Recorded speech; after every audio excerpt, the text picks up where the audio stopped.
Kids and cadets, welcome back to Tommy Time. Appreciate you coming out. As always, thank you for checking out my channel. We have a beautiful day in Southwest Florida. Looks like 76. Oh boy, that's not going to last long. We're going to have our hot summers here in no time. So waiting for customer to show up. I fixed his Craftsman easy walk, so I thought I'd start a project. My son was here earlier helping me out. Andy showed up. We went to lunch, so that was good. I got a lot of energy. Kind of was taking a break waiting for the customer. He still hasn't shown, so I decided to dig into this Troy-Bilt machine, the TB130. It's just a standard pusher, 21-inch cut. So grabbed this out of my pile, didn't know much about it, kind of was looking at the deck, was poking around, this just poked through. So we got a soft spot. Front wheels are dragging. So what else did I notice? So the recoil rope was not retracting. I've already taken that off and oiled it up. I think we got action in it now. But go to pull it over and the engine was locked up. So I'll bring you to that point. What is this? It's a 2013. So this is a machine that's iffy. I think it's going to the scrapper, actually. After discovering what I need to do, it's not going to be worth it. So GCV 160. Let me see, Lima Alpha 0, GVC 160 Lima Alpha 0. So I grabbed some outdated diesel fuel. I filled the cylinder, and then I used a big snap-on screwdriver and just was kind of working the flywheel. I kind of let the diesel fuel sit in there, took the carb off, was messing with that ultrasonic cleaner, and then just came here and did a little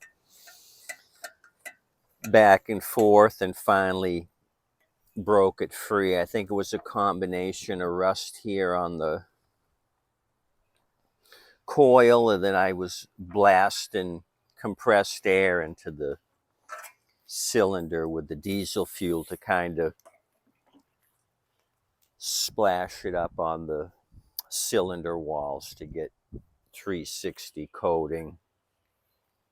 So that sat for a while. I was able to break it free, and now I got spinability. You can see all the rust here. So I think this might have been a submerged unit at one time. But looking at the oil doesn't seem to be compromised.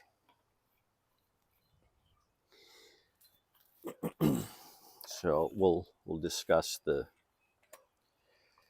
carb next. So pop the carb off. Bunch of cockroach turds here.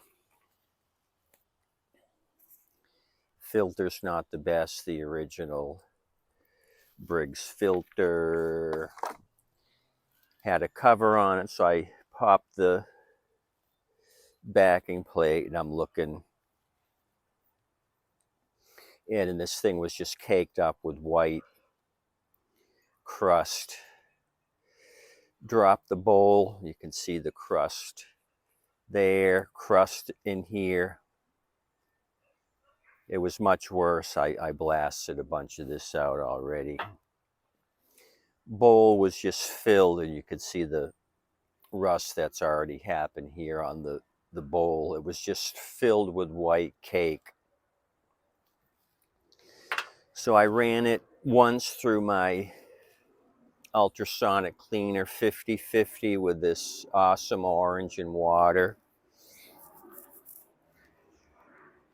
That only broke the crap off of here. It barely did anything here. I ended up taking a screwdriver to knock that off.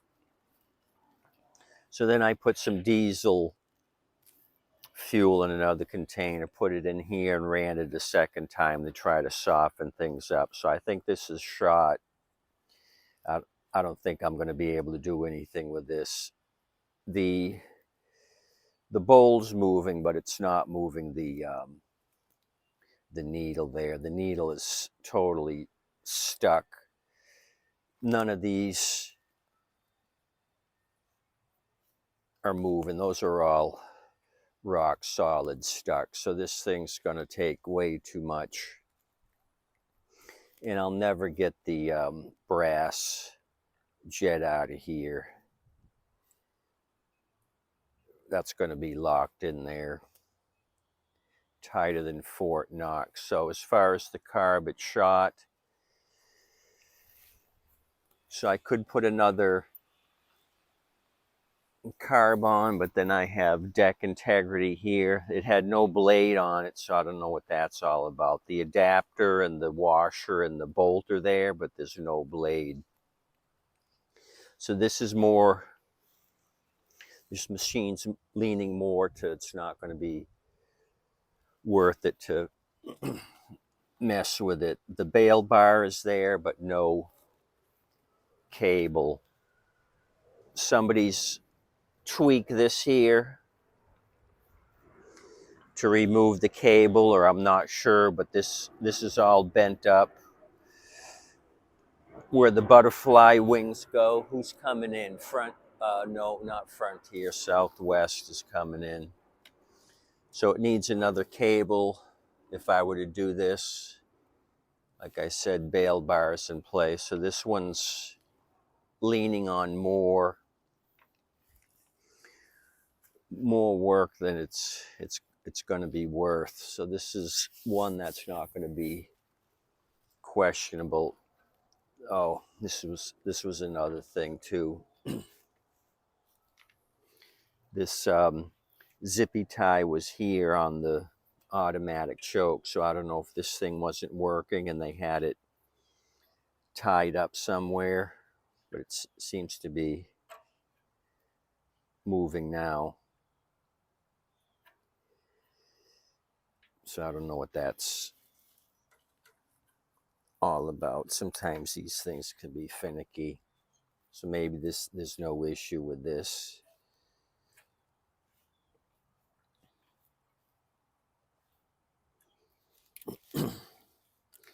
So took a whiff of the gas that's in it, and it's 5-year-old gas. It stinks to more than a pig pen. Really stinks.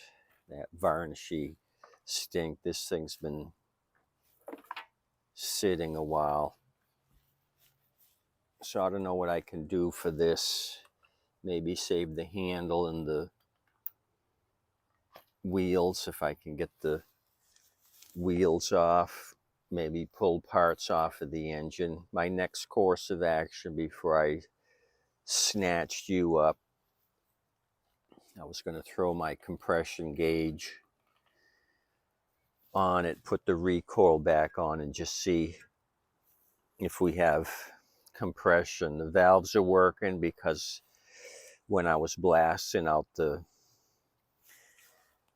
diesel, I was rotating the flywheel and I'd see puffs of diesel here and then puffs through the exhaust, so I know that the valves are moving up and down.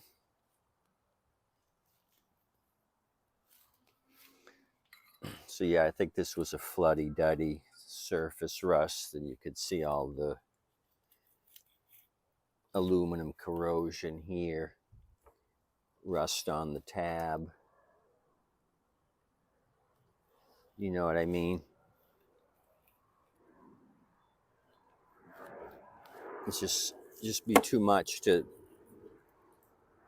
do this. I could put HVAC tape on this, but there's just so many other issues. A Velo's coming in, purple, blue, and white tail, AVELO. Another small startup budget airline. So what do you guys think on this Turd Festival? I think it's shot. I think I should salvage what I can and not proceed further. I do have these in stock, but do I want to put a new carb on that machine, something that's already borderline no good? I'm going to have to give it some thought. Or you guys comment below, tell me if I should keep plowing with this TB Turd or start picking and pulling. You know what I mean? I guess my two questionable deals on this would be compression and does it have a bent crankshaft? Compression would be more of an issue. The crankshaft I could straighten. Anywho, I thought I'd show you this Turd. Just kind of think it's too far gone on the 2013 TB130. Boy, they're really coming into town. Allegiant, 2A's, a Velo and Allegiant. Okay, you guys have a good day. As always, like I said, I appreciate you coming out, checking out my channel. Let me know down below if this old Honda should be worked on some more or just call it quits. I'm sure I have nicer machines with nicer decks. This is like bottom of the barrel here. I just grabbed the first thing I saw and started into it. Just wanted to see if it was going to be easy peasy or no, and I think it's more or less a no, but you guys got to decide. I'll do what you tell me. Comment below. Or you can email me, show me the picture of the worst machine you're working on at the time being. We can grade these turds. Tommy, period time at yahoo.com. Tommy, period time at yahoo.com if you want to email me. Okay, adios, amigos. Have a good day today, and be sure to tip your waitress and wait staff. They do an awesome job. They depend on your generosity to survive and prosper. See you.